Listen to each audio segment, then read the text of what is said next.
ما يريد فلا يدافع. أحمده على إظفاره وإظهاره وإعزازه لأوليائه ونصره لأنصاره، وأشهد أن لا إله إلا الله وحده لا شريك له الأحد الصمد الذي لم يلد ولم يولد ولم يكن له كفوا أحد، وأشهد أن محمدا عبده ورسوله رافع الشك وداحض الشرك ورافض الإفك. اللهم صل وسلم وبارك على سيدنا محمد وعلى آله وأصحابه أجمعين ومن تبعهم بإحسان إلى يوم الدين. فيا أيها الذين آمنوا اتقوا الله حق تقاته ولا تموتن إلا وأنتم مسلمون. فيا عباد الله، أوصيكم وإياي أولا بتقوى الله. يقول الله عز وجل في قرآنه الكريم: أعوذ بالله من الشيطان الرجيم، بسم الله الرحمن الرحيم. ولنبلونكم بشيء من الخوف والجوع ونقص من الأموال والأنفس والثمرات وبشر الصابرين. صدق الله العلي العظيم. உயர்ந்த வானத்தையும் பரந்த பிரபஞ்சத்தையும் பிரபஞ்சத்திலே எண்ணற்ற உயிரினங்களையும் படைத்து போஷித்து ரட்சித்து காத்து வருகின்ற எல்லாம் வல்ல அல்லாஹ்வுக்கே அனைத்து புகழும். அல்ஹம்துலில்லாஹ். அவன் தனித்தவன், தரணியை ஆளுகின்ற தயாளன், தன்னல்லாதவர்கள் வணங்கப்படுவதனை வெறுப்பவன், ஷஃபீஉல் முத்னிபீன், சய்யிதுல் ஆலமீன், எம் பெருமானார் முஹம்மது நபி ஸல்லல்லாஹு அலைஹி வஸல்லம் அவர்கள் மீதிலும் அவர்களை தொடர்கின்ற அனைவர் மீதிலும் சலாத்தும் சலாமும் என்றென்றும் உண்டாகட்டுமாக. இந்த ஜுமாவுக்கு வருகை தந்திருக்கின்ற அன்பின் சகோதரர்களே, பெரியோர்களே, அல்லாஹு சுப்ஹானஹு வ தஆலாவுக்கு அஞ்சி நடந்து கொள்ளும்படியும் அவன் தடுத்தவைகளை முற்றிலும் தவிர்த்து வாழ்ந்து கொள்ளுமாறும் அவன் ஏவியவைகளை முடிந்தளவு எடுத்து நடந்து கொள்ளும்படியும் ஆரம்பமாக எனக்கும் அடுத்ததாக அனைவருக்கும் வசியத் செய்கின்றேன், நல்லுபதேசம் புரிகின்றேன். அன்புக்குரிய சகோதரர்களே, பெரியோர்களே, இந்த நாட்டிலே நாங்கள் மிகப்பெரியதொரு அனர்த்தத்தின் பின்னர் இன்று ஓரளவு நிம்மதி பெருமூச்சு விடக்கூடிய ஒரு நிலையிலே நாங்கள் ஒரு வெள்ளிக்கிழமை தினத்திலே, ஜுமாவுடைய தினத்திலே, ரஜபு மாதத்தை எதிர்கொண்டவர்களாக நாங்கள் பள்ளிவாசலிலே ஒன்று கூடியிருக்கின்றோம். இந்த சந்தர்ப்பத்திலே சில முக்கியமான விடயங்களை உங்களோடு பகிர்ந்து கொள்ளலாம் என்று நினைக்கின்றேன். இன்ஷா அல்லாஹ். பகிர்ந்து கொள்ள வேண்டிய விடயங்களில் முதலாவது விடயமாக எங்களுடைய இந்த மஸ்ஜிது சுபஹானி பள்ளிவாசலிலே சுமார் 25-30 வருடங்களாக முஅத்தினாக பணியாற்றிய மிக பேறு பெற்ற எங்களுடைய தாகப்பா அவர்களை இந்த சந்தர்ப்பத்திலே நான் நினைவு கூறுகின்றேன். அவர் செய்த பணி, 30 வருடங்களாக அவர் செய்த பணி ஒரு சாதாரண பணியாக எங்களுக்கு தோன்றலாம். ஆனால் அது அல்லாஹ்வுடைய பார்வையிலே மிக உன்னதமான ஒரு பணி. அவர் அழைப்பு விடுத்ததெல்லாம் மக்களை அவர் அல்லாஹ்வின் பால் அழைப்பு விடுத்தார். உலூஹியத் என்ற இலாஹ் என்ற விடயத்தின் பால் அவர் அழைப்பு விடுத்தார். ரிசாலத்தின் பால் அவர் அழைப்பு விடுத்தார். தொழுகையின் பால் அவர் அழைப்பு விடுத்தார். அவர் ஃபௌஸ் என்ற வெற்றியின் பால் அவர் அழைப்பு விடுத்தார். அது சாதாரணமான ஒரு அழைப்பு அல்ல, உன்னதமான ஒரு அழைப்பு. அந்த அழைப்பு விடுப்பதற்கு பாக்கியம் இருக்க வேண்டும். எல்லோருக்கும் அந்த பாக்கியம் கிடைக்கும் என்று எதிர்பார்க்கவும் முடியாது. எல்லோருக்கும் பல வருடங்களாக அந்த பாக்கியத்தை செய்ய கிடைக்கும் என்று எதிர்பார்க்கவும் முடியாது. ஒரே பள்ளிவாசலில் இத்தனை வருடங்கள் அந்த பாக்கியத்தை செய்ய கிடைக்கும் என்று நினைக்கவும் முடியாது. அவருடைய கபரை அல்லாஹு தஆலா விசாலமாக்க வேண்டும், சுவன பூஞ்சோலையாக ஆக்க வேண்டும். அவருக்கு அல்லாஹு தஆலா ஜன்னத்துல் ஃபிர்தௌஸ் என்ற உயர்ந்த சுவர்க்கத்தை கொடுக்க வேண்டும் என்று எல்லாம் வல்ல அல்லாஹ்விடம் வேண்டிக் கொண்டவனாக இரண்டாவது விடயத்துக்கு செல்லலாம் என்று நினைக்கின்றேன். அன்புக்குரிய சகோதரர்களே, பெரியோர்களே, இரண்டாவது விடயம் என்னவென்றால், கடந்த பல நாட்களாக இந்த நாட்டிலே வாழுகின்ற மனித சமூகம், குறிப்பாக முஸ்லிம்கள் நாட்டிலே வெள்ள அனர்த்தத்தினால் மிகப்பெரிய அழிவுகளை சந்தித்தார்கள். மிகப்பெரிய சோதனை ஒன்றுக்கு உட்பட்டார்கள். பாதிக்கப்பட்டவர்களுக்கு சோதனை என்றால் சோதனை பாதிக்கப்படாத எங்களுக்கும் தான் என்பதனை நாங்கள் மனம் கொள்ள வேண்டும். உண்மையிலே மனம் கொண்டார்கள். குறிப்பாக கல்லலியைச் சேர்ந்த சகோதரர்கள் அந்த விடயத்திலே முனைப்போடு ஈடுபட்டார்கள். மிக குறிப்பாக சொல்வதாக இருந்தால், எங்களுடைய ஊர் பாதிக்கப்பட்ட பொழுது கல்லலியைச் சேர்ந்த சகோதரர்கள் தான் முதலாவது உதவிக்கரத்தை நீட்டினார்கள். தனிப்பட்ட முறையில் அதற்காக நன்றி செலுத்திக் கொள்வதோடு ஏனைய ஊர்களுடைய விடயத்திலும் கல்லலிய சகோதரர்கள் முன்மாதிரியாக இருந்தார்கள். இதுவும் ஒரு சாதாரணமான விடயம் அல்ல என்பதனை நாங்கள் புரிந்து கொள்ள வேண்டும். மனிதர்களுக்கு உதவுவதென்பது, மனிதர்களுக்கு பயனுள்ளவர்களாக இருப்பதென்பது அல்லாஹு தஆலாவுக்கு மிக விருப்பமான ஒரு செயல்பாடாக இருக்கின்றது. நபிகள் நாயகம் ஸல்லல்லாஹு அலைஹி வஸல்லம் அவர்கள் சொல்லி காட்டினார்கள், அஹப்புன் நாஸி இலல்லாஹி அன்ஃபஉஹும் லின்னாஸ். மனிதர்களுக்கு பயனளிப்பவரைத்தான் அல்லாஹு தஆலா நேசிக்கின்றான். முஸ்லிம்களுக்கு மாத்திரம் என்று சொல்லப்படவில்லை, மனிதர்களுக்கு நாங்கள் பயனுள்ளவர்களாக இருக்க வேண்டும். ஒரு சாதாரண நிலையில் நாங்கள் மனிதர்களுக்கு பயனுள்ளவர்களாக இருக்க வேண்டுமாக இருந்தால், அசாதாரண சூழ்நிலைகள் ஏற்படுகின்ற பொழுது, வெள்ள அனர்த்தங்கள் ஏற்படுகின்ற பொழுது நாங்கள் எவ்வளவு தூரம் மனிதர்களுக்கு பயனுள்ளவர்களாக இருக்க வேண்டும், அதனை உணர்ந்து எங்களுடைய சகோதரர்கள் செயல்பட்டார்கள். அல்ஹம்துலில்லாஹ். தொடர்ந்து நபி அவர்கள் சொல்லி காட்டினார்கள், அஹப்புல் அமாலி இலல்லாஹ், அல்லாஹ்வுக்கு மிக விருப்பமான செயல்பாடு எதுவென்றால், முதலாவதாக சுரூருன் துத்கிலுஹு அலா முஸ்லிமின் அல்லது அலா கல்பில் முஸ்லிம், முஸ்லிமுடைய உள்ளத்திலே ஏற்படுத்துகின்ற சந்தோஷம், மகிழ்ச்சி என்று சொன்னார்கள். மிக பொதுப்படையாக மனித குலத்தின் உள்ளத்திலே நாங்கள் மகிழ்ச்சியை ஏற்படுத்துகின்றவர்களாக, சந்தோஷத்தை ஏற்படுத்துகின்றவர்களாக இருக்க வேண்டும்.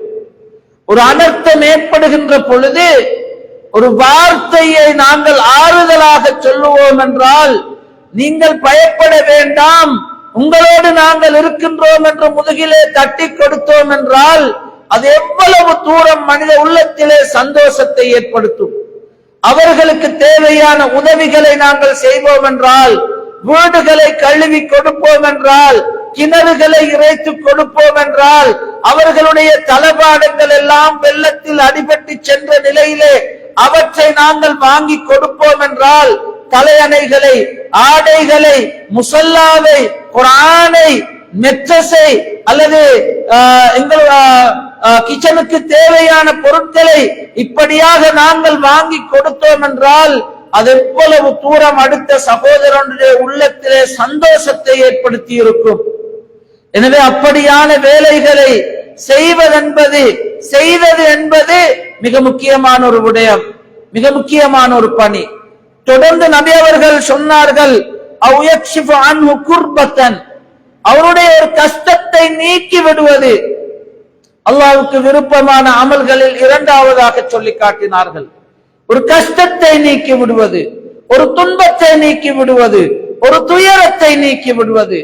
மூன்றாவதாக சொன்னார்கள்,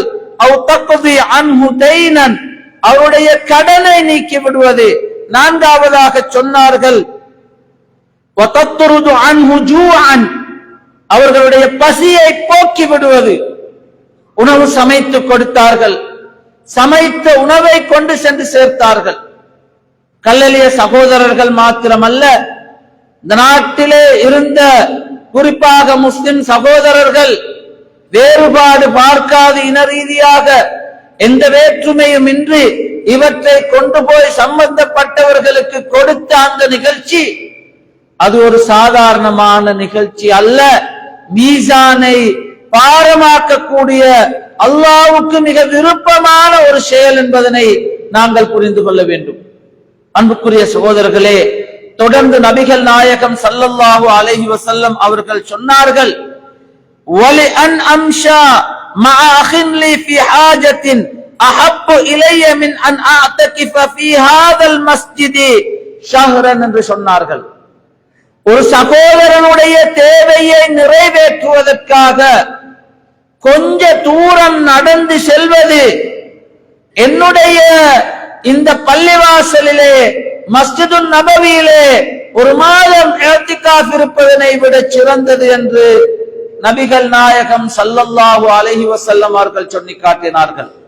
எனக்கு மிக விருப்பத்துக்குரியது, நீங்கள் மஸ்ஜிதுன் நபவியிலே ஒரு மாதம் இஅ்திகாஃப் இருப்பதனை விட சகோதரனுடைய தேவையை நிறைவேற்றுவதற்காக சற்று தூரம் நடந்து செல்வது எனது விருப்பத்துக்குரியது என்று நபிகள் நாயகம் ஸல்லல்லாஹு அலைஹி வஸல்லம் அவர்கள் சொல்லி காட்டினார்கள். இஅ்திகாஃப் இருப்பதனை நாங்கள் விரும்புவோம். மஸ்ஜிதுன் நபவியிலே இஅ்திகாஃப் இருக்கின்ற பொழுது 1000 மடங்குகள் நன்மை அதிகமாக எங்களுக்கு கிடைக்கும். நபிகள் நாயகம் ஸல்லல்லாஹு அலைஹி வஸல்லம் அவர்கள் ஒரு சாதாரண நிலையிலே ஒரு சகோதரனுக்கு உதவுவதை பற்றி சொன்னார்கள். அசாதாரண சூழ்நிலையிலே நாங்கள் ஒரு சகோதரனுக்கு உதவி செய்வதென்பது எவ்வளவு தூரம் முக்கியத்துவம் வாய்ந்தது. அன்புக்குரிய சகோதரர்களே, பெரியோர்களே, தொடர்ந்து நபிகள் நாயகம் ஸல்லல்லாஹு அலைஹி வஸல்லம் அவர்கள் சொன்னார்கள், வமன் மஷா மஅ அஹீஹி ஃபி ஹாஜத்தின் ஹத்தா யதஹய்ய லஹு, ஒருவருடைய நிலைமை சீராகும் வரை அவனுக்கு உதவி கரங்களை நீட்டிக்கொண்டே இருப்பதற்காக கொஞ்சம் தூரம் நடந்து செல்வது எத்தகைய சிறப்பை எங்களோடு இணைக்கும் என்றால், அஸ்பத்தல்லாஹு கதமஹு யௌம தஸூலுல் அக்தாம், கால்கள் வழுக்கி விடக்கூடிய அந்த மறுமை நாளிலே இத்தகைய மனிதர்களுடைய பாதத்தை அல்லாஹு தஆலா ஸ்திரமாக்குவான், உறுதிப்படுத்துவான் என்று நபிகள் நாயகம் ஸல்லல்லாஹு அலைஹி வஸல்லம் அவர்கள் சொல்லி காட்டினார்கள். ஹத்தா யதஹய்ய லஹு, அவருடைய நிலைமைகள் சீராகும் வரை. அன்புக்குரிய சகோதரர்களே, பெரியோர்களே, கம்பளையிலே, கெலியோயாவிலே, கொழும்பிலே, இன்னும் பல பிரதேசங்களிலே இன்னும் நிலைமைகள் சீராகாத நிலையில் மனிதர்கள் கஷ்டப்பட்டு கொண்டிருக்கிறார்கள் என்ற உண்மையையும் நாங்கள் ஏற்றுத்தானாக வேண்டும். இன்னும் கூட கஷ்டத்தோடு வீடுகளை சுத்திகரித்துக் கொள்ள முடியாத பிரகாரம் கஷ்டத்தோடு இருக்கின்றார்கள் என்பதனை நாங்கள் உணர்ந்து கொள்ளத்தான் வேண்டும். அன்புக்குரிய சகோதரர்களே, உதவிக்கரம் நீட்டியமைக்காக அல்லாஹு தஆலா நிச்சயமாக தேவையான சந்தர்ப்பத்திலே அல்லாஹு தஆலா எங்களுக்கு கை கொடுக்க போதுமானவன். அல்லாஹு தஆலா இவற்றை கபூல் செய்து கொள்ள வேண்டும். ஆனால் அன்புக்குரிய சகோதரர்களே, நாங்கள் உணர்ந்து கொள்ள வேண்டிய இன்னும் ஒரு விடயம் இருக்கின்றது. ஒரு கவலையான விடயமும் தான். அதனை நான் இந்த இடத்திலே சொல்லுவது பொருத்தமும் தான். பொதுவாக என்னுடைய கண்ணிலே கண்ட ஒரு மிக பெரிய குறைபாட்டையும் நான் இந்த இடத்திலே சொல்லிக் கொள்ள விரும்புகின்றேன். மனிதர்களுக்கு நாங்கள் உதவ வேண்டும், உதவிக்கரத்தை நீட்ட வேண்டும், வீடுகளை கழுவி சுத்தம் செய்து கொடுக்க வேண்டும். அத்தகைய சந்தர்ப்பங்களிலே எங்களுடைய உடம்பு வியர்த்து விட்டது என்பதுவோ, சேறுகள் பட்டுவிட்டன என்பதுவோ தொழுகையை விடுவதற்கான ஒரு நியாயம் அல்ல என்பதனையும் நாங்கள் புரிந்து கொள்ள வேண்டும். அன்புக்குரிய சகோதரர்களே, பெரியோர்களே, தொழுகை அது முதற் கடமையாக இருக்கின்றது. அது விடுபட முடியாத கடமையாக இருக்கின்றது. அது கவாவாக முடியாத ஒரு கடமையாக இருக்கின்றது. அது நோயாளியாக இருந்தால் உட்கார்ந்தோ சாய்ந்தோ உள்ளத்தாலோ தொழ வேண்டிய ஒரு கடமையாக இருக்கின்றது. சுருக்கியோ சேர்த்தோ தொழ வேண்டிய ஒரு கடமையாக இருக்கின்றது. மயக்கம் பைத்தியம் அல்லாத காரணம் அது நியாயம் அல்ல என்பதனை நாங்கள் முதன்மையாக புரிந்து கொள்ள வேண்டும். இரண்டாவது ஒரு அம்சம் இருக்கின்றது. நாங்கள் மனிதர்களுக்கு செய்கின்ற நல்ல விடயங்கள் அல்லாஹு தஆலாவிடத்திலே கபூலாக வேண்டுமாக இருந்தால், அல்லாஹு தஆலாவிடத்திலே அது ஏற்றுக்கொள்ளப்பட வேண்டுமாக இருந்தால், எங்களுடைய பாவங்கள் ஸ்திரமாக மறுமை நாளிலே இருக்க வேண்டுமாக இருந்தால், மீசானிலே அது பாரமானதாக இருக்க வேண்டுமாக இருந்தால், சிராத்திலே அது எங்களுக்கு உதவியாக அமைய வேண்டுமாக இருந்தால், கண்டிப்பாக நாங்கள் இரண்டொரு விடயங்களை பேணிக் கொள்ள வேண்டும். அன்புக்குரிய சகோதரர்களே, பெரியோர்களே, அதிலே முதலாவது ஒரு அம்சம் நபி அவர்கள் சொல்லி காட்டினார்கள். ஒவ்வொரு வியாழன் திங்கட்கிழமைகளில் அல்லாஹு தஆலாவிடம் எங்களுடைய அமல்கள் எடுத்து காட்டப்படும். அப்படி எடுத்து காட்டப்படுகின்ற பொழுது நான் ஒரு நோன்பாளி என்று பட்டியலிலே ஆரம்பமாக இருக்க வேண்டும் என்பதற்காக நான் திங்கள் வியாழக்கிழமைகளில் நோன்பு நோட்பேன். ஆனால் அல்லாஹு தஆலாவுக்கு இணை வைப்பவன், அடுத்த சகோதரனோடு முரண்படுபவன், சண்டை சச்சரவுகள் பிரச்சினைப்படுபவன், இவர்களுடைய அமல்களை அல்லாஹு தஆலா அவனுடைய தலைக்கு மேலால் உயர்த்த மாட்டான் என்று நபிகள் நாயகம் ஸல்லல்லாஹு அலைஹி வஸல்லம் அவர்கள் சொல்லி காட்டினார்கள். அன்புக்குரிய சகோதரர்களே, இன்று நாங்கள் எத்தனையோ காரணங்கள், கடன் எடுத்துவிட்டு கொடுக்காதவர்கள், அடுத்தவர்களுடைய சொத்துக்களை எந்த விதமான வெட்க உணர்வும் இன்றி அபகரித்துக் கொள்கின்றவர்கள், வியாபாரம் செய்து லாபத்தை தருவேன் என்று சொல்லிவிட்டு முதலோடு சேர்த்து கொள்ளை அடித்துக் கொண்ட கொள்ளைக்காரர்கள், இப்படியான மனிதர்கள் தன்னுடைய தாயோடு தந்தையோடு எப்படி பேச வேண்டும், நடந்து கொள்ள வேண்டும் என்று நடந்து கொள்ள தெரியாதவர்கள், அவர்களுடைய உள்ளங்களை சிம்பிளாக உடைத்து விடுகின்றவர்கள், முதியவர்களை மதிக்க தெரியாதவர்கள், சிறியவர்களோடு அன்பாக நடக்க தெரியாதவர்கள், பிள்ளைகளோடு, எங்களுடைய சொந்த பிள்ளைகளோடு ஒழுங்காக பேச தெரியாதவர்கள், முரண்பட்டுக் கொள்கின்றவர்கள், சச்சரவுப்பட்டுக் கொள்கின்றவர்கள். அன்புக்குரிய சகோதரர்களே, பெரியோர்களே, இன்று லாபம் தருவதாக சொல்லி நடைபெறுகின்ற வியாபாரம் மிகப்பெரிய ஒரு மோசடியாக மாறிவிட்ட ஒரு காலத்திலே அதனை பற்றி தனியாக பேச வேண்டிய தேவை இருக்கின்றது. அன்புக்குரிய சகோதரர்களே, நாங்கள் மிக கவனமாக உறவுகளை பேணிக் கொள்ள வேண்டும், மனித உறவுகளை பேணிக் கொள்ள வேண்டும். இரண்டாவது விடயம், நான் ஏற்கனவே சொல்லி காட்டிய ஹதீஸின் தொடரிலே நபி அவர்கள் சொல்லி காட்டினார்கள், இன்ன சூஉல் குலுக், மோசமான பண்பாடு என்பது துஃப்ஸிதுல் அமால், அது அமல்களை சீர்கெடுத்து விடும். நாங்கள் எவ்வளவு அமல்களை, எவ்வளவு ஹுக்கூக்குல்லாவோடு, அல்லாஹ்வோடு தொடர்பான, மனிதனோடு தொடர்பான விடயங்களை செய்து நன்மைகளை சேர்க்கலாம், ஆனால் மோசமான பண்பாட்டின் காரணமாக அல்லாஹு தஆலா அந்த நன்மைகளை பாழாக்கி விடுவார். கமா யுஃப்ஸிதுல் ஹல்லு அல் அஸல, எப்படி வினாக்கிரி தேன்பானியை கெட்டுப்போக செய்து விடுமோ அதே போன்று எங்களுடைய அமல்கள் மோசமான பண்பாடுகள் காரணமாக கெட்டு போய்விடும் என்பதாக நபிகள் நாயகம் ஸல்லல்லாஹு அலைஹி வஸல்லம் அவர்கள் சொல்லி காட்டினார்கள். அன்புக்குரிய சகோதரர்களே, அஹ்லாக் என்பது முக்கியமானது. இபாதத் எந்த அளவு தூரம் முக்கியமோ, மனித உறவுகள் எந்த அளவு தூரம் முக்கியமோ, மனிதர்களுக்கு உதவி செய்வது எந்த அளவு தூரம் முக்கியமோ, அதே போன்றுதான் அஹ்லாக் என்ற பண்பாடும். பண்பாடு என்பது சிறியவர்களோடு, மாணவர்களோடு மாத்திரம் தொடர்பானது அல்ல. இஸ்லாம் அப்படி சொல்லவில்லை. வளர்ந்தவர்கள், தொழில் செய்கின்றவர்கள், தொழிலோடு தொடர்பான பண்பாடு இருக்கின்றது. ஒரு தாயாக, ஒரு தந்தையாக, ஒரு பிள்ளையாக, ஒரு தொழிலாளியாக, ஒரு முதலாளியாக, ஒரு ஆசிரியனாக, ஒரு மாணவனாக, ஒரு வைத்தியனாக, எந்த தொழிலாக இருந்தாலும் தொழிலோடு வியாபாரத்தோடு தொடர்பான பண்பாடுகள் காணப்படுகின்றன.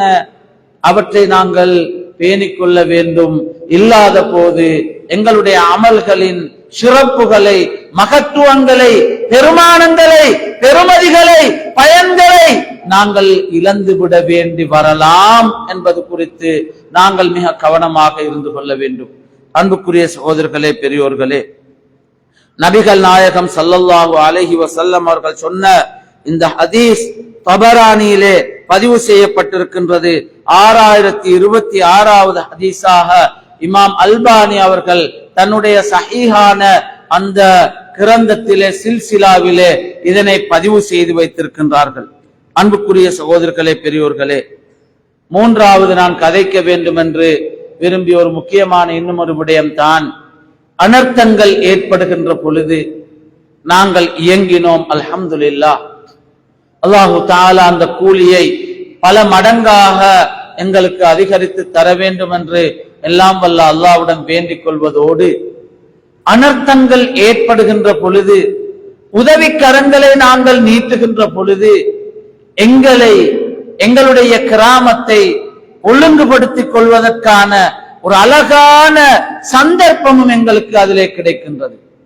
ஒரு பக்கம் எங்களுக்கு சோதனை என்றால், இன்னொரு பக்கம் எங்களுக்கு ஒரு சந்தர்ப்பமாக மாறிவிடுகின்றது.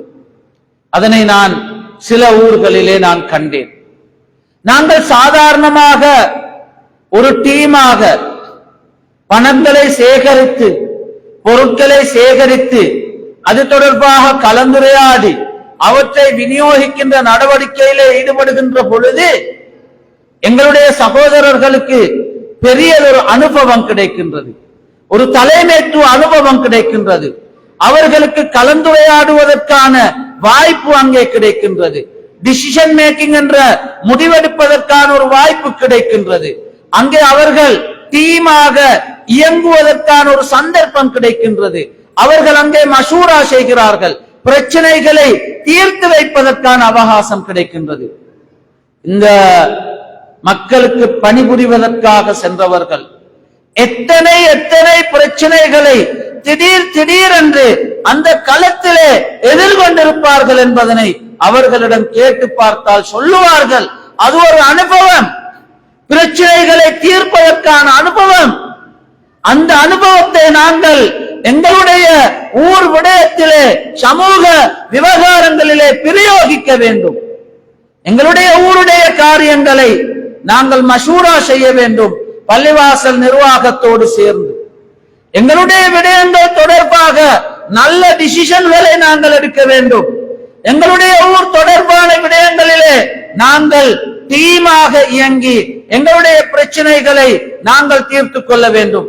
பொருளாதார பிரச்சனைகள் இருக்கலாம், சமூக பிரச்சனைகள் இருக்கலாம், கடன் தொல்லைகள் இருக்கலாம், வீடில்லாத பிரச்சனைகள் இருக்கலாம், எத்தனையோ நோயாளிகளுடைய பிரச்சனைகள் இருக்கலாம், மருந்தெடுப்பதற்கு காசில்லாதவர்கள் இருக்கலாம்.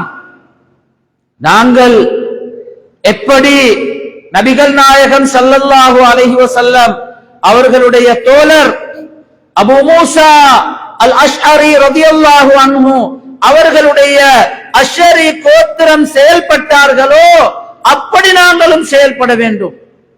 அந்த குடும்பத்திலே யாராவது மரணித்து விட்டால், யாராவது இழந்து விட்டால், இழப்புகள் ஏற்பட்டு விட்டால், குடும்பத்தவர்களே ஒரு சாரார் ஓரிடத்திலே ஒன்று கூடி ஒரு வெள்ளை புடவையை விரித்து வைப்பார்கள். ஊரில் அந்த கோத்திரத்தை சேர்ந்த மற்றவர்கள் அதிலே கொண்டு வந்து பொருட்களை போடுவார்கள். அந்த பொருட்களை வைத்து அந்த கஷ்டவாளிகளுடைய பிரச்சனை தீர்த்து வைக்கப்படும். இதன் காரணமாக நபி அவர்கள் சொன்னார்கள், அஷ்அரி கோத்திரம் என்னை சார்ந்தவர்கள், நான் அஷ்அரி கோத்திரத்தை சார்ந்தவர் என்று சொன்னார்கள்.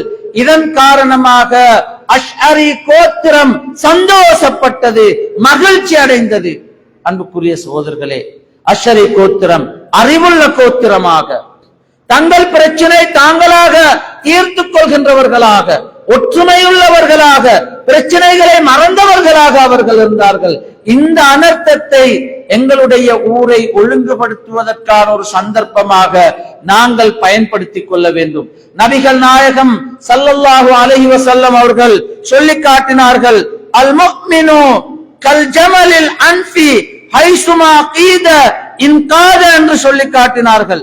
நபிகள் நாயகம் ஸல்லல்லாஹு அலைஹி வஸல்லம் அவர்கள் சொன்னார்கள், ஒரு முஃமின் அவன் மூக்கணான் கயிறு போடப்பட்ட ஒட்டகத்தை போன்றவன்.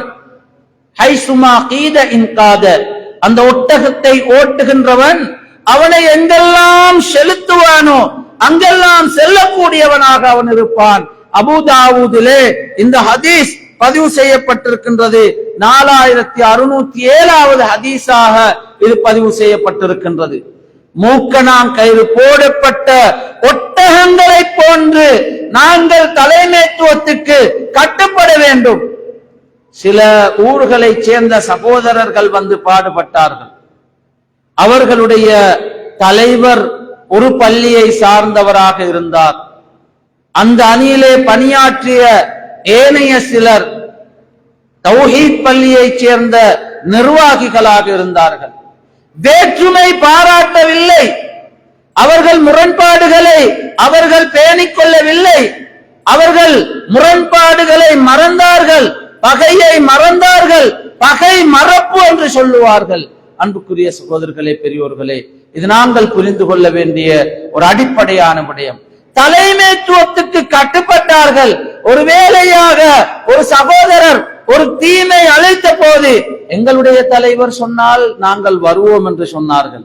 இப்படியான பயிற்சியை ஊர் மக்களுக்கு வழங்குவதற்கான ஒரு நல்ல சந்தர்ப்பமாக அதனை நாங்கள் பயன்படுத்தி இருக்க வேண்டும்.